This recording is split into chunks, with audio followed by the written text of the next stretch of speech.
You ever think about those people out there that decry TERFs as fake feminists while themselves going around saying all men are evil, all men are R words, blah blah blah blah blah? Because I do. Probably way too much. But that's okay, because this video will be a way to let out that energy and get it out of my head so it's no longer living here rent free. So why is it bad to and hypocritical to call TERFs fake feminists? Well, to put it simply, it's ignoring history. And if you ignore history, you inevitably recreate very problematic aspects of history and are unable to learn from history. So, unfortunate news, but TERFs are in fact feminists. They have a history in feminism, particularly they're radical feminists. That's what the RF in TERF stands for. Because, yeah, they are radical feminists. So what is radical feminism? Well, radical feminism is a strain current within feminism that really derives from the second wave back in like the 70s, right? And to put it simply, they're biological essentialists. And the reason they're biological essentialists is because they're after protecting women and advancing the rights and the fight for women. But if you're specifically fighting for women, you need to define womanhood in some way. And the answer inevitably comes to biology. And by defining it around biology, you exclude anyone that is not born a certain way. And you exclude intersex people a lot of the time. And you exclude people that have more complicated relationships with gender and existing as a gendered person in society. And honestly, if you listen to Butler and your epic, you would recognize that biology, and particularly biological sex, is itself a cultural construct. There is no fundamental reason why we need to point at a particular set of bodily parts and bodily functions and say, ah, yes, we will split humans along these two.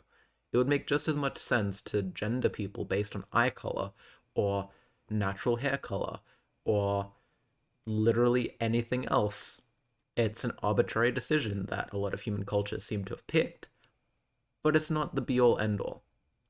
And so, yeah, like biology is not predestiny for a particular gender or a particular set of oppressions.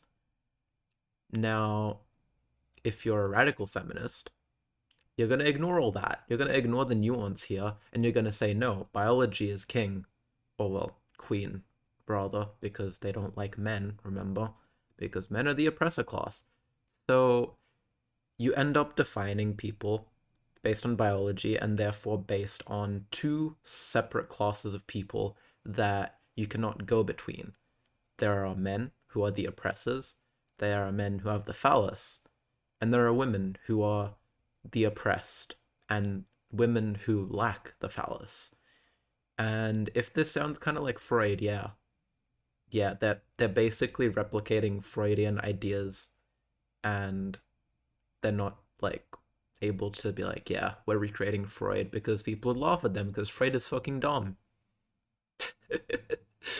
um, but yes, radical feminists. TERFs are feminists, unfortunately. But they're a kind of feminist that is not inclusive of the different ways to be a woman. And in fact, surprisingly, if there's different ways to be a woman, what if, get this, right? Read Raywin Connell, first of all. But second of all, there are different ways to be a man. There are different ways to be masculine. And not all men and not all people who are masculine are afforded the same privileges and are part of that same oppressor class as a subset of men that perform and embody hegemonic masculinity. So, what does that leave us with then, right? I'm not going to say define men as very narrowly hegemonically masculine men because not even they are, you know, purely evil and the oppressors and so on and so on because patriarchy is a system. It's not individual people. Sure, individual people are going to contribute to it and they're going to help reinforce it, but when you're raised within a system, it is hard to get out of that system. It's hard to not replicate that system. So even men that do perform the hegemonic ideal can sometimes be victims. Surprise, surprise. And if they stop performing the hegemonic masculine ideal, they will no longer be privileged.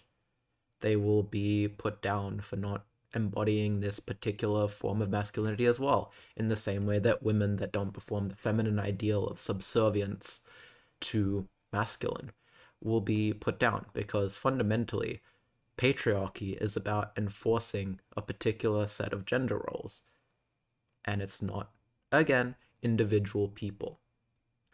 So then, what do we do about all this? Uh, Learn history, first of all, understand why people believe the things they believe, and give a man a hug. Like, don't enforce the hegemonic, toxic ideal of masculinity by pushing men away and demonizing them. Because not all men, I'm gonna fucking say it, not all men are evil.